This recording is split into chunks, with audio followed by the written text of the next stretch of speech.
누가 현숙한 여인을 찾아 얻겠느냐? 그의 값은 진주보다 더하니라.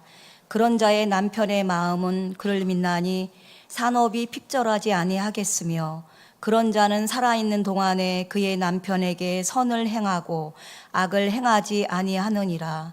그는 양털과 삼을 구하여 부지런히 손으로 일하며 상인의 배와 같아서 먼 데서 양식을 가져오며 밤이 새기 전에 일어나서 자기 집안 사람들에게 음식을 나누어 주며 여종들에게 일을 정하여 맡기며 밭을 살펴보고 사며 자기의 손으로 번 것을 가지고 포도원을 일구며 힘있게 허리를 묶으며 자기의 팔을 강하게 하며 자기의 장사가 잘 되는 줄을 깨닫고 밤에 등불을 끄지 아니하며 손으로 손뭉치를 들고 손가락으로 가락을 잡으며 그는 곤고한 자에게 손을 펴며 궁핍한 자를 위하여 손을 내밀며 자기 집 사람들은 다 홍색 옷을 입었으므로 눈이 와도 그는 자기 집 사람들을 위하여 염려하지 아니하며 그는 자기를 위하여 아름다운 이불을 지으며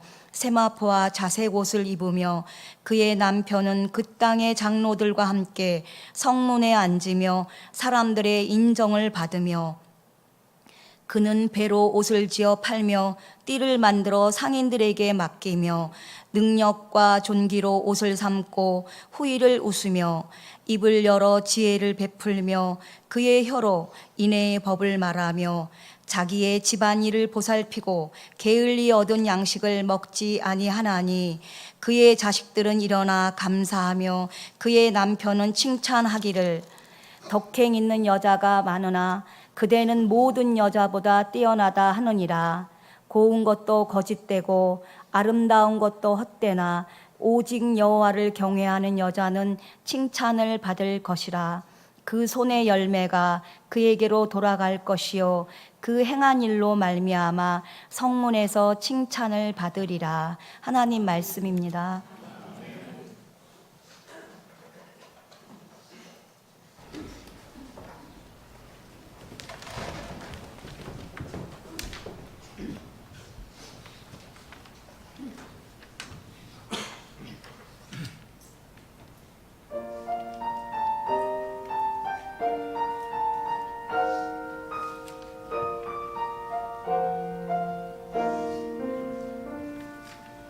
내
사람을 돈 주고 산다면 사람 몸값이 얼마일까요?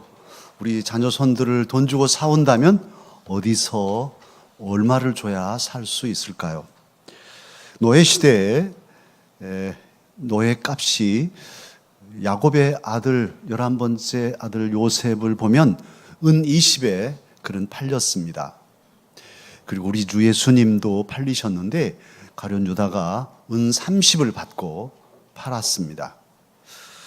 레위기에 보면은 하나님께 내 자녀를 바칩니다 하고 이렇게 서원하게 되면 사람을 바칠 수는 없으니까 돈으로 환산해서 예물을 드렸는데 하나님께서 정하신 것이 남자 20세에서 60세까지의 사람은 50세겔을 바치라 그렇게 하셨어요. 여자는 좀 쌉니다.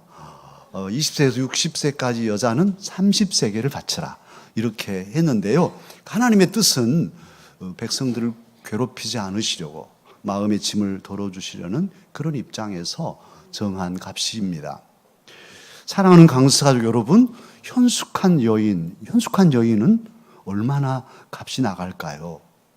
도대체 사람을 값으로 따질 수 있을까요?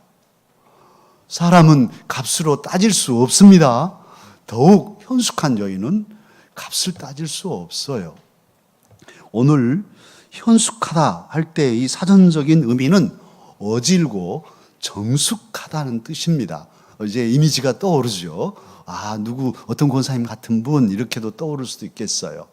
정말 마음이 따뜻하고 덕이 있으시면서도 단아하게 자기를 잘 가꾸는 정숙한 그런 모습의 여인상, 이 현숙하면 떠오릅니다.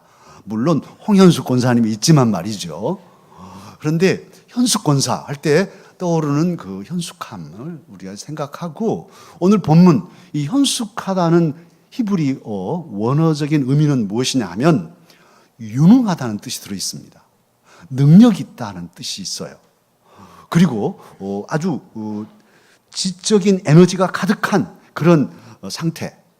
그래서 지혜롭고 생각이 깊고 그러면서도 결단력이 있으며 사람들을 이끌 수 있는 리더십이 지도력이 있는 이런 여인. 오늘 그 여인을 가리켜서 오늘 성경은 현숙한 여인이라고 말하고 있습니다. 당시는 이 잠언이 기록된 시대 또 지금도 사실은 우리에게도 잔존해 있는 이 가부장제적인 사고 여러분이 담임 목사에게도 남아 있어서 저는 제 딸님한테 늘 지적을 받죠. 그것도 가부장제적인 사고라고. 그런데 이게 털어내려고 해도 제가 비교적 깨어있는 사람이지만 또 딱 잡힐 때가 있거든요. 남자 중심의 사고. 그런데 잠언이 기록될 때는 정말 철저한 가부장제 사회였죠. 아버지, 남자가 집안의 어른이고 그가 결정하면 모든 게 통용되는 가부장이 주도권을 가지고 살아가던 남성 중심의 힘의 세계, 이 물리적인 힘이 지배하던 그런 시대에 기록된 하나님의 말씀인데 어쩌면요. 이 말씀에는 이 지혜서의 최종 결론을 여인으로 그것도 지혜로운 현숙한 여인으로 마무리하고 있습니다. 할렐루야. 예사롭지 않죠. 오늘 추석 명절을 앞두고 또 우리 여자분들은 내가 우리 괜히 오늘 왔다 이렇게 생각하고 또 남자분들은 옆에 앉아 거봐 말씀에 이렇게 했잖아 이렇게 옆구리 찌를까 염려스러운데요. 이 말씀은 우리가 남자들도 받아야 할 말씀입니다. 이 여인의 모습을 저와 우리 남자들도 배우십시다. 아멘 안 할 줄 내가 알고 있었어요. 그런데 정말 배우면 지혜를 얻는 것이니까요. 그런데 이 여인은 그러면 어떻게 처신하고 사는가를 한번 살펴보죠. 가정의 모습입니다. 11절로 12절을 보면 부부 생활을 이 여인은 어떻게 하고 있냐면 남편의 전적인 신뢰를 얻습니다. 아니 결혼해서 딴딴하고 시작 결혼생활 하면서 여보 나는 당신을 믿어요. 이런 남자가 어디 있겠어요. 저 살림을 제대로 할까? 처음에는 그랬겠죠. 그런데 정말이네. 내 아내가 뭘 해도 믿어지네. 이렇게 된 거잖아요. 그래서 지혜롭게 부부 생활을 해나간 거예요. 그리고 또 남편에게 12절에 보면 선행을 행하고 악을 행하지 않는다. 다른 번역 성경에는 해롭게 하지 않는, 남편을 이롭게 하지 해롭게 하지 않는 그런 아내였어요. 저도 이 나이가 되니까 제 아내가 마누라 말 들으면 해야 될 것이 없어요. 고집 피고 안 하다가 된통 우산 갖고 와라 해도 고집 피고 안 갖고 와서 비 맞고 막 이런 일들이 생기는 것인데요. 이 여인도 그렇게 잘 남편을 내조합니다. 22절에 보면 이 남편을 출입시킵니다. 그 성에 어른들이 앉아있는 성 위에 여보 당신도 올라가셔서 저 어르신들 오늘 평양냉면이라도 한 그릇씩 사드리세요. 그러면 가서 어르신들 점심 사드리면 이 어르신들이 얼마나 좋아요. 저 현숙 남편 어서 오시게 해가지고 젊은 사람이지만 그 어른들이 받아줍니다. 그리고 또 그 성에 어려운 일 당하다 하면 여보 당신이 가서 그 어려운 사람 좀 도와주세요. 도와줬더니만 다 그 남편을 존경하고 이렇게 남편을 출입시키는 여인이에요. 그리고 13절에 보면 양털과 삼을 가지고 일합니다. 양털, 그리고 19절에 보면 손뭉치로 실을 찾는 이런 일을 하는 걸 보면 양털로는 겨울 옷을 준비하고 삼으로는 삼배 옷을, 여름 옷을 준비하는 지혜로운 여인이 아닐 수 없습니다.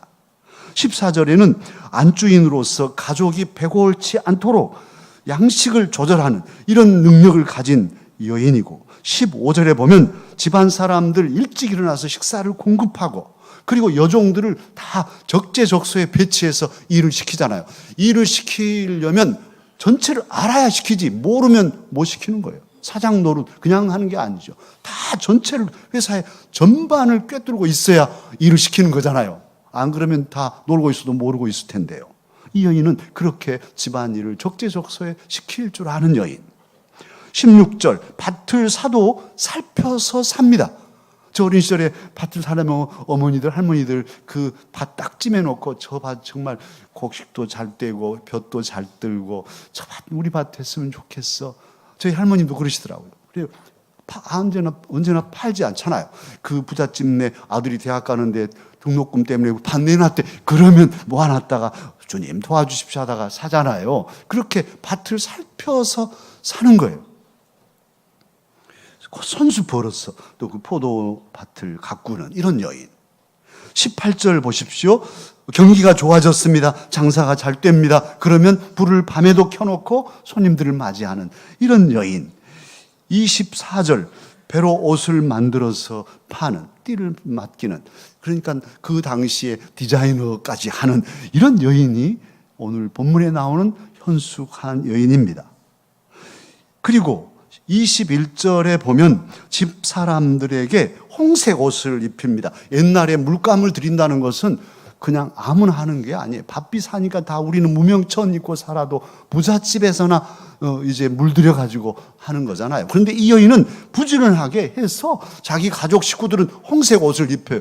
저 신영시장에 지나가는데 다 무명 옷 입었는데 빨간 옷 입은 사람 한 사람 지나 아이고 저 현숙 권사네 그 사람이네 이렇게 그냥 드러나게 됐고, 그 옷도 두껍게 해서 겨울에도 춥지 않도록 걱정 없이 가족들 모든 종들을 건사하는 이런 여인입니다.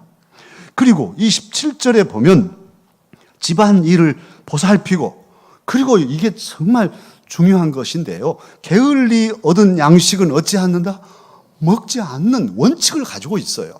그러니까 이 여인은 정말 자식들과 가족들, 종들을 길러내면서 살리는데 게을리, 땀 흘리지 않고 그냥 거저 얻어지는 복권 사가지고 당첨된다든지 땅 투기해가지고 몇 억 벌고 그래서 부자 되려고 하지 않는 현숙한 여인이요. 여기 저기 강남에 잠깐만 투자하면 내년이면 한 몇 억 번답니다. 당신이 하시든지 저는 싫습니다. 제가 땀 흘려 수고해서 맺은 열매로 먹고 살지. 그리고 자식들아 너희들도 들어라. 땀 흘리지 않고는 공짜로 먹으려 하지 마라. 정성 가서 카지노 가가지고 한 박 터뜨린다든지 로또 복권 당첨될 것 생각 말아라. 내가 땀 흘려서 내 자식들 기르고 내 수고로 살아가는 이게 건강한 삶이다. 이렇게 자기 원칙을 가지고 있는 참으로 지혜로운 여인입니다. 그리고 그렇게 가족을 잘 보살피면서 사는 것으로 내 자식만, 내 가족들, 내 종들만 보살피며 끝나는 삶이냐? 그렇지 않아요. 20절을 보면 이분은 곤고한 사람들, 가난한 사람들에게 구제의 손을 내밀 줄 아는 사람입니다. 사회적인 약자들을 보살피는 이런 넉넉한 마음의 소유자가 이 여인입니다. 궁핍한 자를 도와주는 사람. 그리고도 26절 입을 열어서 지혜로운 말로 사람들에게 조언해주고 인애의 법을 말한다 하는데, 이 인애의 법을 공동 번역은 친절한 가르침으로 번역하고 표준 세번역은 상냥한 교훈으로 번역했어요. 표준 세번역의 번역이 저한테는 아주 싹 와닿았어요. 그 사람들을 조언할 때도 당신 왜 그래?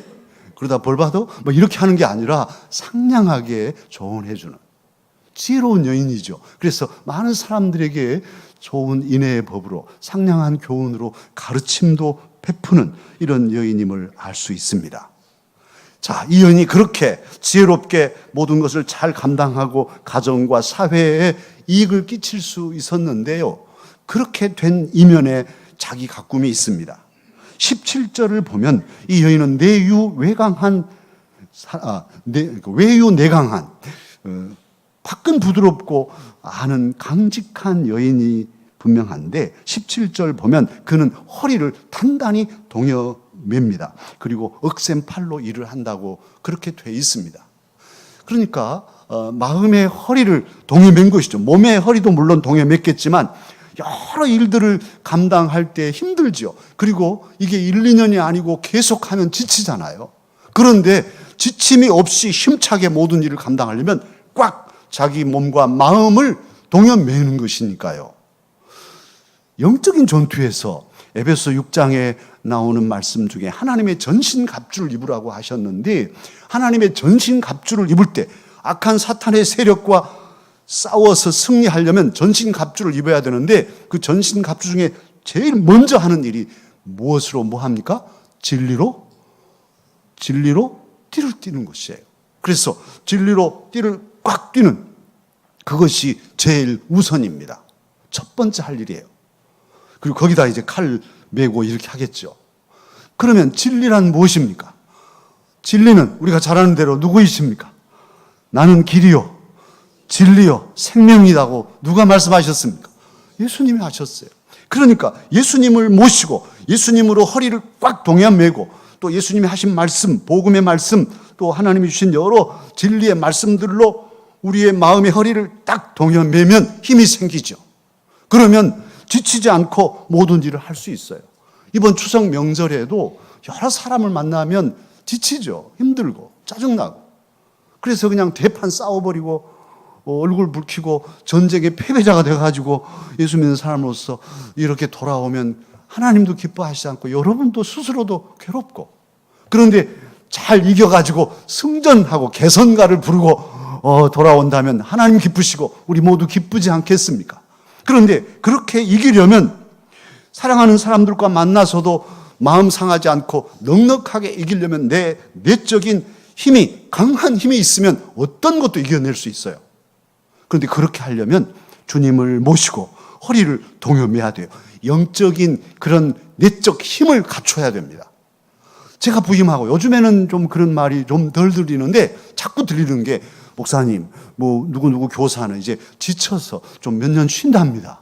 또 쉬어야겠습니다, 목사님. 내가 너무 힘듭니다. 뭐 이런 분들이 있었어요. 그런데 그건 자기 조절을 못하기 때문이에요. 하나님의 일을 할 때 언제 쉽니까? 쉬는 일이 어디 있어요? 저는 안식년도 안 쉬고 가는데 평생을 가는 것이잖아요. 그런데 그렇게 가려면 일하고 열심히 일하면서도 수시로 하나님 안에서 쉼을 누리는, 영적인 허리를 꽉 동여매는 이런 자기 시간이 있어야 됩니다. 그것이 바로 기도 시간이고, 그 시간이 바로 말씀을 묵상하는 시간이고, 하나님 앞에 무릎 꿇는 시간이죠. 그렇게 해야만 지치지 않고 번아웃 되지 않고 끝까지 사명을 감당할 수 있습니다. 또 명절에도 지치지 않고 짜증내지 않고 승리할 수 있습니다. 그러기에 우리는 오늘 이 여인처럼 허리를 동이고 말씀으로, 기도로, 또 진리이신 예수 그리스도로 동이고 이번 명절을 승리하십시다. 그리고 이렇게 내적으로 갖출 뿐 아니라 이 여인의 정말 매력 있는 부분인데요, 그 부분이 22절입니다. 22절은 다 함께 우리가 읽으실까요? 그는 자기를 위하여 아름다운 이불을 지으며 세마포와 자색 옷을 입으며. 정말 얼마나 멋진지요. 저는 이 여인을 생각할 때 너무너무 멋진 거예요.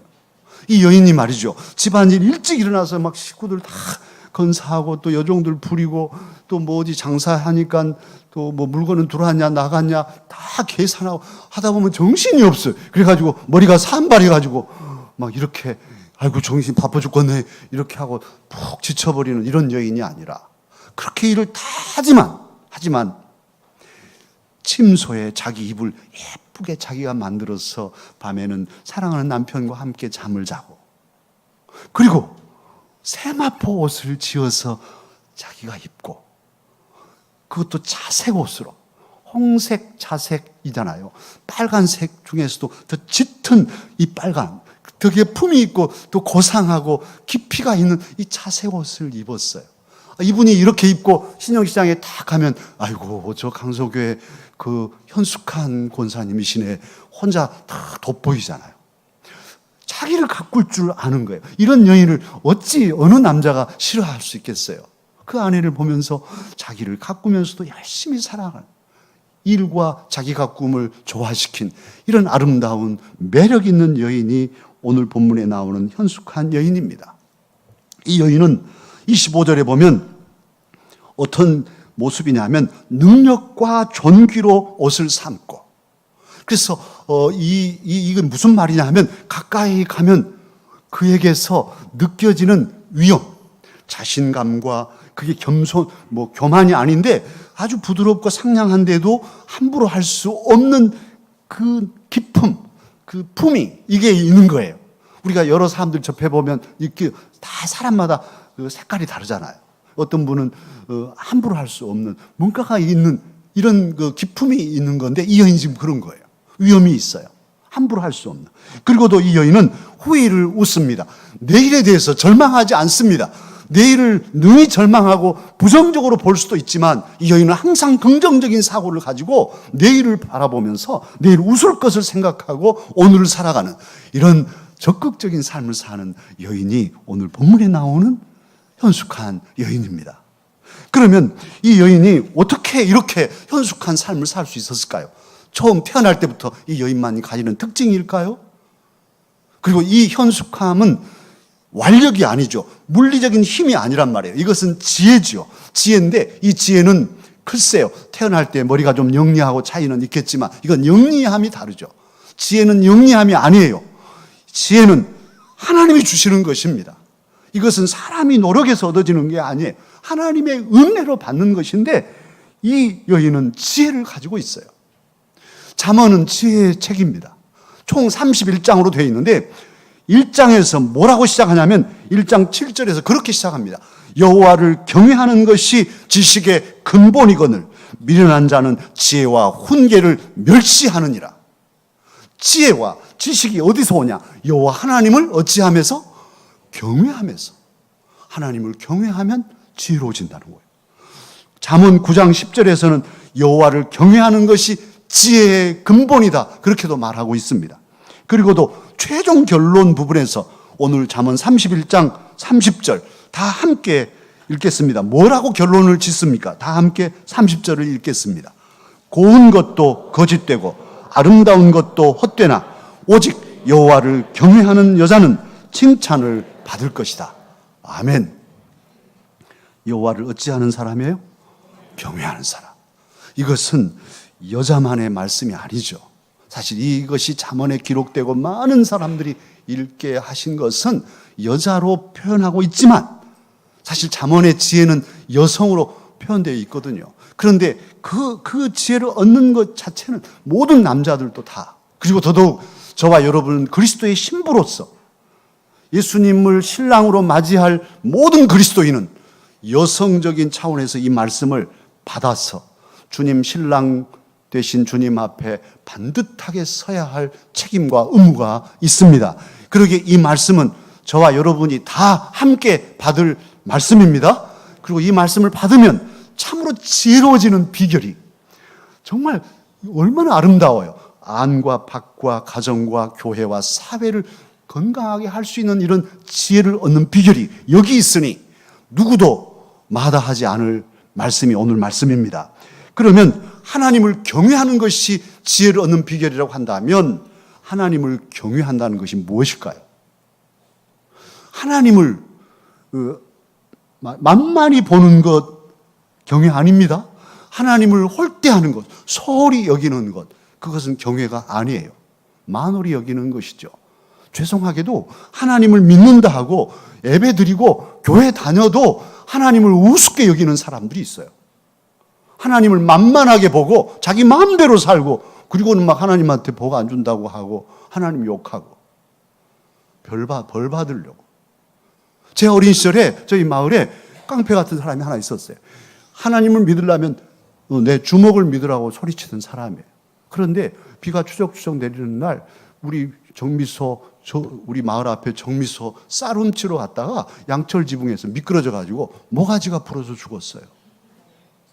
하나님을 소홀히 여기면, 하나님 두려움을 모르면 정말 망합니다. 망하게 돼 있어요. 한번 봐보세요. 우리 주변에 하나님을 우습게 여기고 하나님을 믿는데도 저럴 수 있을까? 그런 사람들 있잖아요. 한번 보자고요. 저는 제 인생으로 보고 있어요.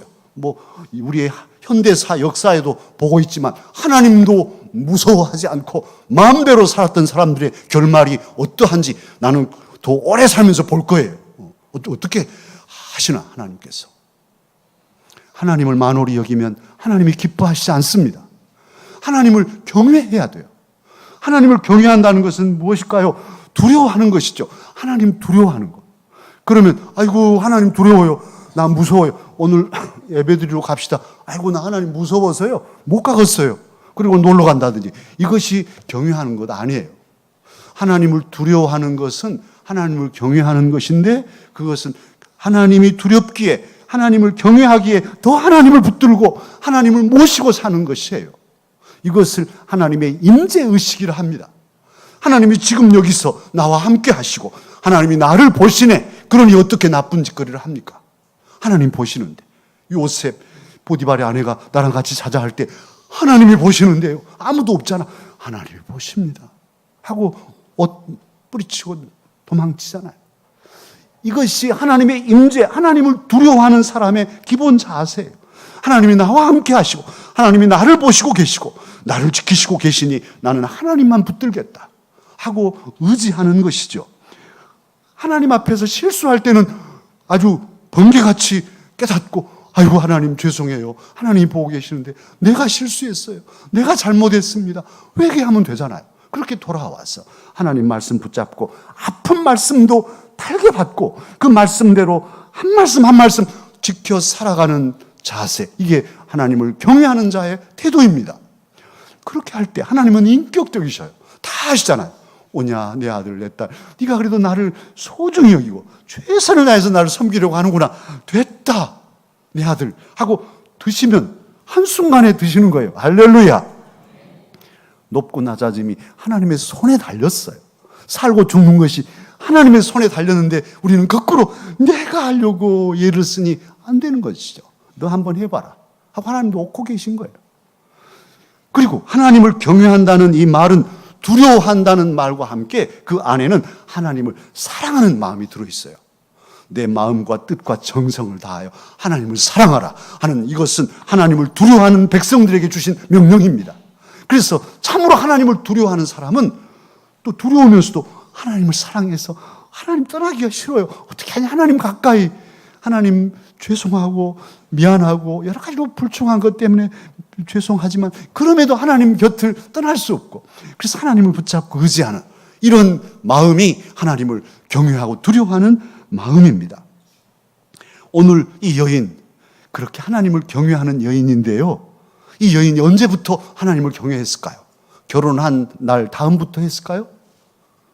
성경에는 나와 있지 않지만 이 여인은 아마도 어린 시절 그의 아버지 밑에 살 때 아버지에게서 배웠겠죠. 얘야, 하나님을 경외해야 산다. 하나님께 기도하자. 기도하고 밥 먹어야지. 기도하고 예배드리고 하나님 앞에 영광을 돌리고 살아야지.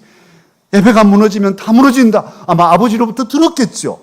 그리고 그래 좋아, 나는 하나님을 섬기겠어, 하나님을 경외하며 살 거야 하고 결심하고 그렇게 처녀 시절을 보냈을 것이고, 그리고 결혼하고도 남편과 함께 가정을 이루고 자녀들을 길러내면서도 나는 하나님을 경외하는 삶을 살 거야 하고 최선을 다했던 것이지 않겠어요? 그런 훈련의 시간들, 그런 결단의 시간들, 또 하나님 말씀을 붙잡고 몸부림치며 살아온 시간들이 오늘 본문에는 생략되어 있습니다. 어쨌든 하나님을 경외하는 이 여인은 어떻습니까? 오늘 28절로 9절을 보면 이번 명절에 여러분들이 받을 그런 하나의 칭찬거리이기도 하는데요. 다 함께 28절 9절을 읽겠습니다. 그의 자식들은 일어나 감사하며 그의 남편은 칭찬하기를 덕행 있는 여자가 많으나 그대는 모든 여자보다 뛰어나다 하느니라. 자녀들이요, 어머니 정말 감사해요. 어머니가 우리를 잘 길러주셔서 오늘이 있어요 하고 어머니 앞에 절하면서 감사. 남편도 여보 당신이 있어서 내가 있어. 너무너무 고맙구려. 정말 모든 여인 중에 당신이 나에게는 최고요. 이렇게 칭찬하는, 그 칭찬을 받는 여인이 될 거라는 거예요. 그뿐입니까? 31절 잠언을 마무리하는 최종 마무리 말씀, 그 손의 열매가 그에게로 돌아갈 것이요 그 행한 일로 말미암아 어디서 뭐 한다고요? 성문에서 칭찬을 받으리라. 그러니까 그 성의 유지들이, 어른들이 이야, 저 강석교회 다니는 현숙한 저 권사, 저 집사 정말 훌륭하다, 매력 있어, 저 그 남편 장가 잘 갔어, 이렇게 성중의 어른들이 칭찬하게 될 거라는 거예요. 그뿐이겠어요? 복이 자녀들에게 이어지지 않겠습니까? 출애굽기 1장에 보면요, 말씀을 준비하면서 제가 더 깜짝 놀라면서 이렇게 익힌 말씀인데, 그 출애굽기 1장에 보면 그 산파들이 나와요. 이스라엘 백성들이 흥황하니까 바로가 명령을 내립니다. 앞으로 히브리 민족, 이스라엘 민족은 남자아이가 태어나면 다 죽여라. 산파들에게 너희들이 가서 죽여. 얘들 뒤집어가지고 숨 못 쉬게 죽여. 그렇게 명령을 내렸어요. 안 하면 너희들이 죽을 거야. 이래놨는데 그 성경을 보면 한번 집에 가서 보세요. 출애굽기 1장을. 이 산파들 십브라와 부하가 뭐라고 하냐면 하나님을 두려워하여서, 여호와 하나님을 두려워하여 아이들을 죽이지 않았어요. 바로 말 안 듣고 하나님 말씀 들은 거예요. 하나님 두려워해서. 그리고는 1장 21절에 뭐라고 하냐면 산파들이 하나님을 경외함으로, 경외한다는 말과 앞에 두려워한다는 단어가 히브리어는 똑같아요. 그 경외함으로, 하나님을 두려워하였으므로 하나님께서 그 가정에, 그 집에 복을 주셨다. 그 집을 복을 주셔서 흥왕하게 하셨다. 할렐루야.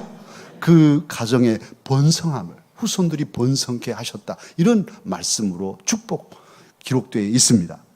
사랑하는 강사 여러분, 하나님을 경외하는 자는 복을 받을 것입니다. 하나님께서 옛적 산파들을 통해서도 확증해 주신 바이고, 또 말씀에 있는데 시편 112편 1절에는 이렇게 말씀하고 있습니다. 할렐루야, 여호와를 경외하며 그의 계명을 크게 즐거워하는 자는 복이 있도다. 시편 115편 13절에서는 또 이렇게 말씀합니다. 높은 사람이나 낮은 사람이나 여호와를 경외하는 자들에게 복을 주시리로다. 하나님께서는 그러한 하나님, 인격적이신 하나님이시기에 하나님을 귀히 여기는 자를 하나님도 더 귀히 여기시고 복을 내려 주실 것입니다. 고운 것도, 그 우아한 그런 그 아름다움도 시간이 가면 다 우리를 속이는 것이 되고, 아름답다고 하지만 세월이 흐르면 다 주름 잡히잖아요. 그러나 우리의 마음의 허리를 동여매고 하나님이 주신 지혜로 우리가 하나님을 경외하여 이 지혜로 이렇게 갖추게 될 때는 세월이 가도 품위와 기품을 잃지 않고 하나님의 복을 받아서 누리고 나누게 될 것입니다. 저와 여러분, 이번 명절도 하나님을 경외함으로 주님의 그 사랑으로 허리를 동여매고 승리하십시다. 기도하겠습니다. 은혜로우신 아버지 하나님, 감사합니다. 저희들을 불쌍히 여기시고 명절 첫들머리에 귀한 말씀을 주십니다. 이 말씀은 여인들에게만 주신 말씀이 아니라 주님의 신부인 모든 그리스도인에게 지혜롭게 살라고 주시는 아름다운 비결임을 깨닫습니다. 오 주님, 오늘 이 시간 이 자리에 모인 우리 강사족들이 여호와 하나님을 경외하며 하나님 두려워하며 하나님을 사랑하며 살기를 결심합니다. 그래서 당장에는 무슨 열매가 보이지 않더라도 꾸준히 이 일을 집중해 나갈 때 우리의 5년 후, 우리의 10년 후 웃음 웃고 하나님을 경외하는 그 삶이 어떤 복을 받는가를 여실히 증거할 수 있도록 은혜 내려 주시옵소서. 우리 모든 강사가족 이번 명절에도 오 주여 모두 승리하게 하여 주옵소서. 우리 구주 예수님 이름으로 기도하옵나이다. 아멘. 말씀을 생각하며 찬양하십시다. 특별히 4절은 2번 반복해서 부르십시다. 정말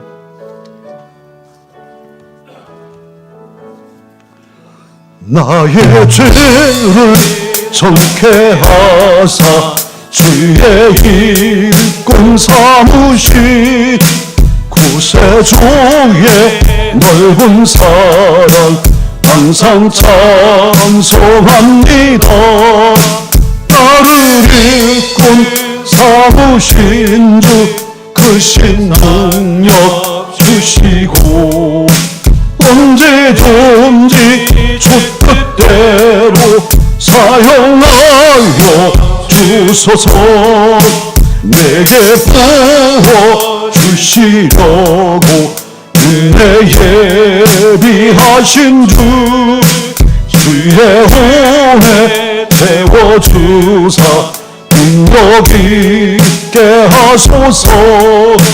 나를 일꾼 삼으신 주 크신 능력 주시고 언제든지 주 뜻대로 사용하여 주소서. 죄의 짐을 풀어주신 주의 능력 구도다. 나를 피로 사신 예수 내 맘속에 오소서. 나를 일꾼 삼으신 주 크신 능력 주시고 언제든지 주 뜻대로 사용하여 주소서. 주여 내게 성령으로 충만하게 채우사 생명수가 강물처럼 흐르게 하옵소서.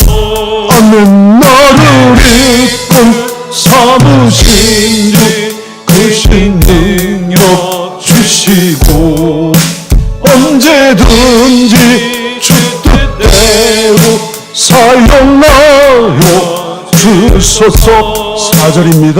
주여 내게 성령으로 충만하게 채우사 생명수가 강물처럼 흐르게 하옵소서.